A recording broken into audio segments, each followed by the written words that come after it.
জনসাধারণ, সাংবাদিকবৃন্দ সবাইকে আমার সালাম জানাচ্ছি। আসসালামু আলাইকুম ওয়া রাহমাতুল্লাহ। আমরা জানি যে একটি মেডিকেল কলেজ এবং একটি বিশিষ্ট হাসপাতাল নির্মাণের জন্য আজকের এই আন্দোলনে এসেছি।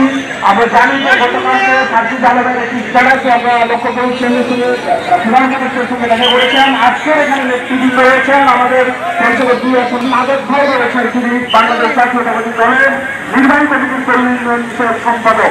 আশা করছি তার মাধ্যমে জামাতে ইসলামের যে নেতৃবৃন্দবঙ্গের নেতৃবৃন্দ রয়েছেন এই ব্যাপারে ঢাকায় জোরালো আন্দোলন তৈরি করবেন এই আশাবাদ ব্যক্ত করছি। সেই সাথে পঞ্চগড়ের মানুষের সঙ্গে আমরা আছি। পঞ্চগড়ের মানুষ 1 থেকে 1.5 মিনিটের মধ্যে আবার আসছে, শেষ করার চেষ্টা করবেন। ধন্যবাদ। আমি শেখ সাজ্জাদ হোসেন, যুগ্ম সাধারণ সম্পাদক, বাংলাদেশ জাসদ পঞ্চগড় জেলা শাখা। সম্মানিত সভাপতি, আজকে বিভিন্ন দলের নেতা নেতৃবৃন্দ, ইলেকট্রনিক্স প্রিন্ট মিডিয়ার নেতৃবৃন্দ সকলকে বাংলাদেশ জাসদ পঞ্চগড় জেলা শাখার পক্ষ থেকে সালাম ও শুভেচ্ছা জানাচ্ছি। সাথী ও বন্ধুগণ, চীন কর্তৃক যে হাসপাতালটি পঞ্চগড়ে নির্মিত হওয়ার কথা, সেটি নীলফামারীতে নিয়ে যাওয়ার যে চেষ্টা চলছে, সেটি আমরা তীব্র নিন্দা প্রতিবাদ জানাচ্ছি। সাথী ও বন্ধুগণ, চিকিৎসা আমাদের মৌলিক অধিকার। এই চিকিৎসার মৌলিক অধিকার থেকে কেউ আমাদের গ্রহণ করতে পারবে না। আমরা বাংলাদেশ জাসদের পক্ষ থেকে বলতে চাই, যদি পঞ্চগড়ে এই হাসপাতাল নির্মিত না হয় তাহলে তাদের সুনিশ্চিত দক্ষতা জানিয়েছেন। আমি আমার বক্তব্য এখানে শেষ করছি। সকলকে ধন্যবাদ। পঞ্চগড় জেলাবাসী আমি ভাইকে সংক্ষিপ্ত বক্তব্য রাখার জন্য অনুরোধ করছি। বিসমিল্লাহির রহমানির রহিম। প্রিয় পঞ্চগড়বাসী, আসসালামু আলাইকুম। চীন রাষ্ট্র কর্তৃক প্রদত্ত 100 শয্যা বিশিষ্ট হাসপাতালটি পঞ্চগড়ে স্থাপনের 1000 শয্যা বিশিষ্ট হাসপাতালটি পঞ্চগড়ে স্থাপনের দাবিতে আজকে পঞ্চগড়ের ঐতিহাসিক গণজমায়েতে উপস্থিত সকলকে সর্বোত্তরের জেলা পঞ্চগড়, যেখানে চিকিৎসা জনিত সামান্য ত্রুটি বিচ্যুতির কারণে আমাদেরকে প্রায় 150 কিলোমিটারের বেশি পথ পাড়ি দিতে হয়। এর ফলে আমরা দেখি যে সব এমার্জেন্সি রোগী রয়েছে তাদেরকে মাঝপথ থেকে ফিরিয়ে আনতে হয় এবং চিকিৎসা অভাবে মৃত্যুবরণের মতো নির্মম সত্যটি আমাদের সুচিকিৎসার প্রাপ্য অধিকারটুকু আদায় করা।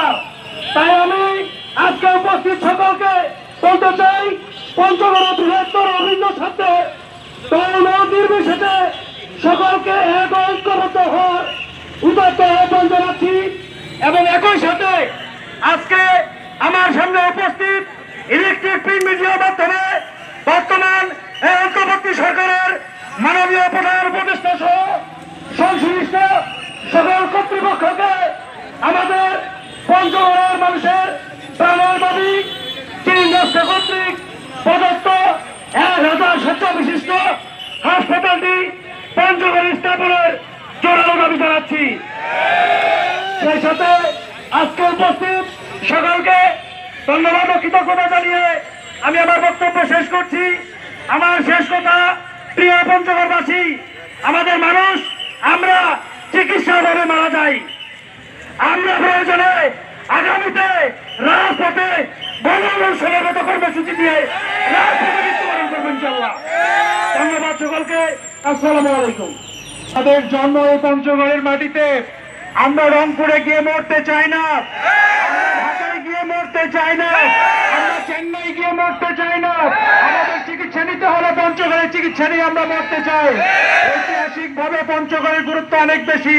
খুব বেশি দিন আগের কথা নয়, 700 বছর আগেও এই পঞ্চগড়ের ভিতরগড় চীন, তিব্বত, ভুটান, নেপাল, সিকিমের বাণিজ্যিক রাজধানী ছিল। এই পঞ্চগড় বাণিজ্যিক রাজধানী ছিল। আজকে 1000 শয্যা বিশিষ্ট যে হাসপাতালটি হইতে যাচ্ছে, সেই হাসপাতাল সহ একটি মেডিকেল কলেজ পঞ্চগড়ে চাই। আজকে সেই হাসপাতাল এবং মেডিকেল কলেজ যদি পঞ্চগড়ে হয়, তাহলে এই পঞ্চগড় তার পুরনো ইতিহাস ঐতিহ্য ফিরে পাবে। আমাদের পঞ্চগড় আবার শুধু বাংলাদেশের নয়, চীন, ভুটান, নেপাল সহ আশেপাশের দেশের বাণিজ্যিক নগরীতে পরিণত হবে আবার ইনশাআল্লাহ। সেই উদাত্ত আহ্বান রেখে আমি আমার বক্তব্য শেষ করছি। সবাই ঐক্যবদ্ধ থাকি। আসসালামু আলাইকুম ওয়া রাহমাতুল্লাহ। দিক দিয়ে পঞ্চগড়কে অবহেলিত করে দেখা হয়েছে। দীর্ঘদিন যাবৎ আমরা এই চীন বাংলাদেশের হাসপাতালের স্বপ্ন পঞ্চগড়ে দেখছি।